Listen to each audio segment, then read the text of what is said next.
Tushlar haqida 100 ta fakt. Qani ketdik. Inson uyquni ongli ravishda kechiktira oladi.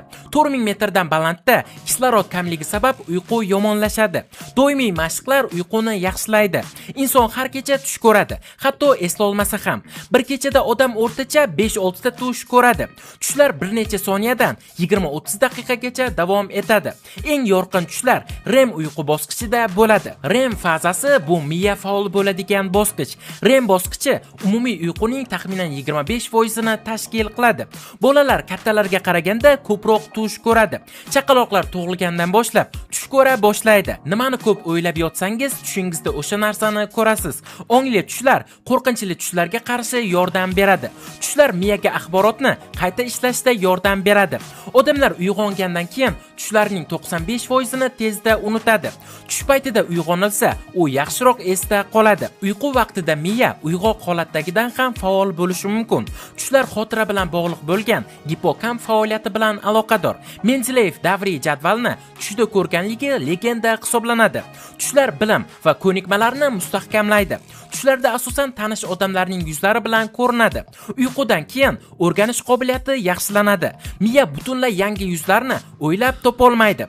Yoshlar rangli tushlarni ko'proq ko'radi. Spirtli ichimliklar REM bosqichini zaiflashtiradi. Uyqu yetishmasligi tushlar sonini kamaytiradi. Ba'zi dorilar tush mazmuniga ta'sir qiladi.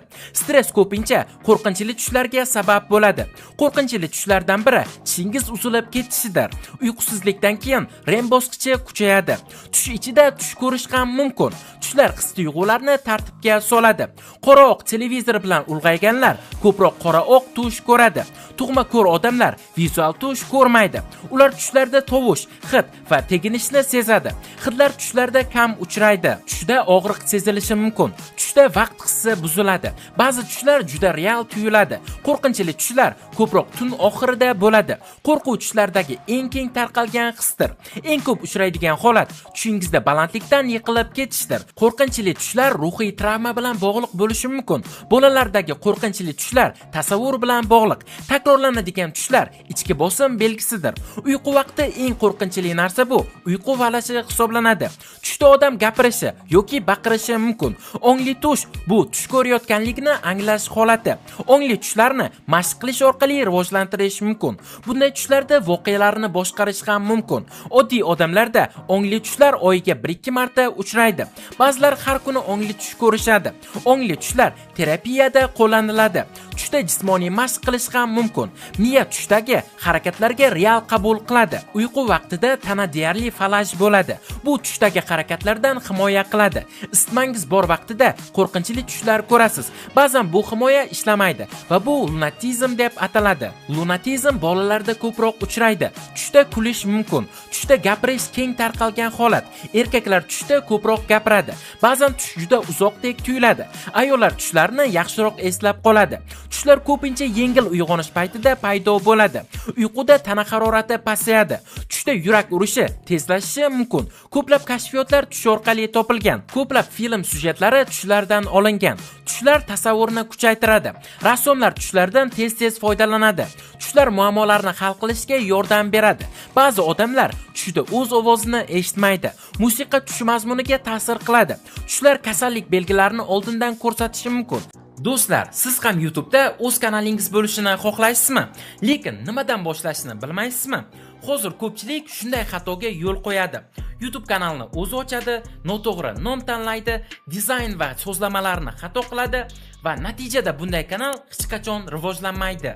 Shuning uchun biz sizga tayyor YouTube kanal ochib beramiz, kanalingiz uchun unikal nom topamiz, sifatli banner avatarka tayyorlaymiz va kanalingizni rekomendatsiyaga chiqadigan qilib sozlab beramiz. Hattoki hozirda ko'pchilik duch kelayotgan raqam bilan tasdiqlash muammosini ham hal qilib beramiz. Agar siz ham YouTube'da o'z kanalingizni boshlamoqchi bo'lsangiz, ekrandagi admin profiliga YouTube kanal so'zini yozib qoldiring. Biz esa sizga batafsil ma'lumotni yuboramiz. Ba'zi odamlar tushlarni umuman esla olmaydi. IQsi baland odamlar tushni ko'proq eslaydi. Ba'zi tushlar yillar davomida takrorlanadi. Hayvonlar ham tush ko'radi. Itlar tushida oyoqlarini qimirlatadi. Qushlarning tushlari qisqaroq bo'ladi. Tushsiz uyqu uzoq davom etolmaydi. Qadimgi Misrda tushlar muhim deb hisoblangan. Tushlar ta'biri kitoblari ming yillardan beri mavjud. Ko'p madaniyatlarda tushlar ilohiy ishora sanalgan. Islomda tushlarga katta ahamiyat beriladi. Psixoanalizda tushlar ongsizlik oynasi hisoblanadi. Freyd tushlarni yashirin istaklar bilan bog'lagan. Har bir tush shaxsiy ma'noga ega. Bir xil tush turli odamlarda turlicha talqin qilinadi. Tushda sevgini his qilish mumkin. Tushda yig'lash ham mumkin. To'g'ri uyqu rejimi tushlarni yorqinlashtiradi. Uxlashdan oldingi musiqa tushlarga ta'sir qiladi. Telefon bilan uxlash tush sifatini pasaytiradi. Tush kundaligini yuritish ularni yaxshiroq eslashga yordam beradi. Tushlar inson miyasi yaratgan eng sirli jarayonlardan biridir. Tushlar ko'pincha mantiqsiz bo'ladi. Tush paytida inson o'zini uchayotgandek ham his qilishi mumkin. Do'stlar, bugungi videomiz shulardan iborat edi. Agar video sizlarga yoqqan bo'lsa, videoga like bosing va kanalimizga obuna bo'lib, kommentariyada keyingi 100 ta fakt kim yoki nima haqida bo'lishini yozib qoldiring. Keyingi videolarda ko'rishguncha, xayr.